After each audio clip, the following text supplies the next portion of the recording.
दोस्तों, यूपी के कौशाम्बी में राम बाबू तिवारी की आत्महत्या ने सबको झकझोर कर रख दिया है।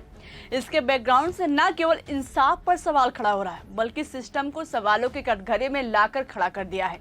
इस घटना से एक तरफ योगी सरकार में कानून व्यवस्था कैसी है ये उजागर हो गया है, तो दूसरी तरफ भाजपा में अंदरूनी कलह भी सामने आ गई है। अखिलेश यादव ने तो खुलकर कह दिया है कि भाजपा में कलह चल रही है। उनके दोनों डिप्टी सीएम अलग अलग पॉलिटिक्स कर रहे हैं। दोस्तों, हम आपको पूरा चैप्टर समझाएंगे क्यों अखिलेश यादव ने ऐसा आरोप लगाया है और कैसे भाजपा में अंदरूनी कलह चल रही है।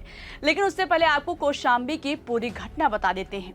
दरअसल हुआ ये था कि कौशाम्बी के लोहंदा गांव की 8 साल की बच्ची के साथ रेप का आरोप राम बाबू तिवारी के बेटे सिद्धार्थ पर लगा था।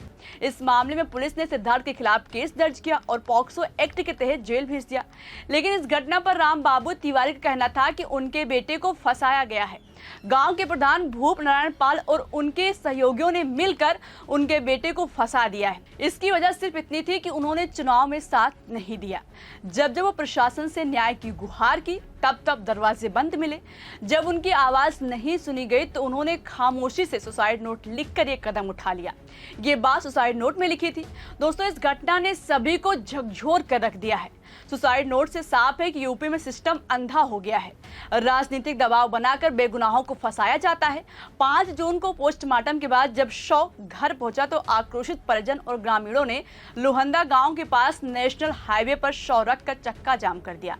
उनकी मांग थी कि आरोपियों को तुरंत गिरफ्तार किया जाए। इसी दौरान पुलिस ने प्रदर्शनकारियों पर लाठीचार्ज करके खदेड़ा। बाद में पुलिस ने शव को जबरन गांव ले जाकर अंतिम संस्कार करवाया। पुलिस ने प्रदर्शन के दौरान हुए हंगामे को लेकर 10 नामजद और 25 से 30 अज्ञात लोगों के खिलाफ मुकदमा दर्ज कर लिया है। इनमें से 4 लोगों को गिरफ्तार भी किया गया है। वहीं जब पुलिस के लाठीचार्ज और मृतक के बेटे को फर्जी मुकदमे में फंसाए जाने का मामला सुर्खियों में आया तो कौशाम्बी से लेकर लखनऊ तक सियासत गरमा गई। अखिलेश यादव ने इस मामले को भाजपा की अंदरूनी लड़ाई से जोड़ा है। उन्होंने ये आरोप लगाया कि भाजपा के दोनों डिप्टी सीएम इस मामले में एक दूसरे के खिलाफ हैं।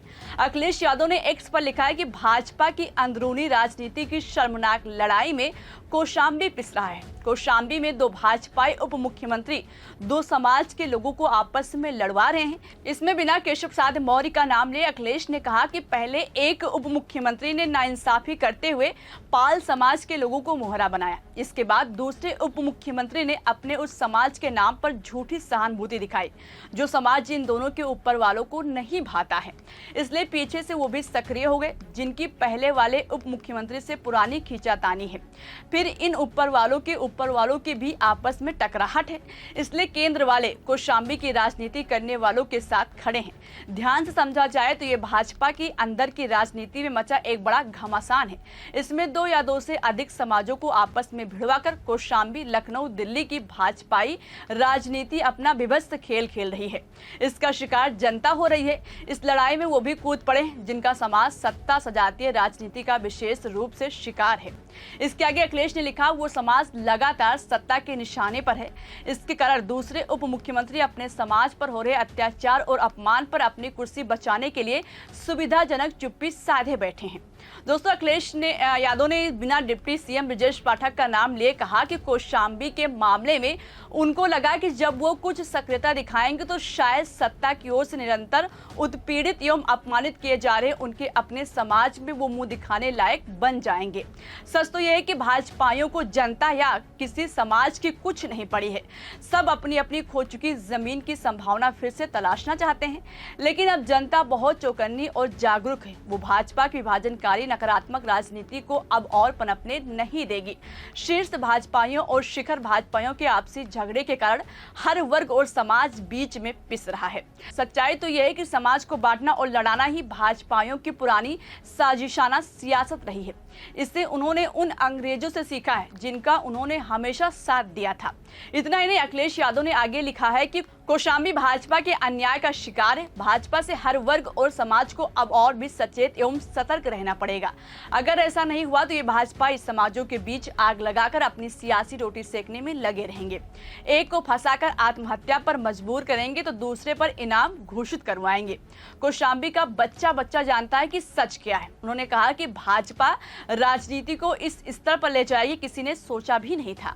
अब जनता भाजपा की बंटवारे की इस राजनीति को समझ रही है और समझदारी से इनके खिलाफ एकजुट हो रही है।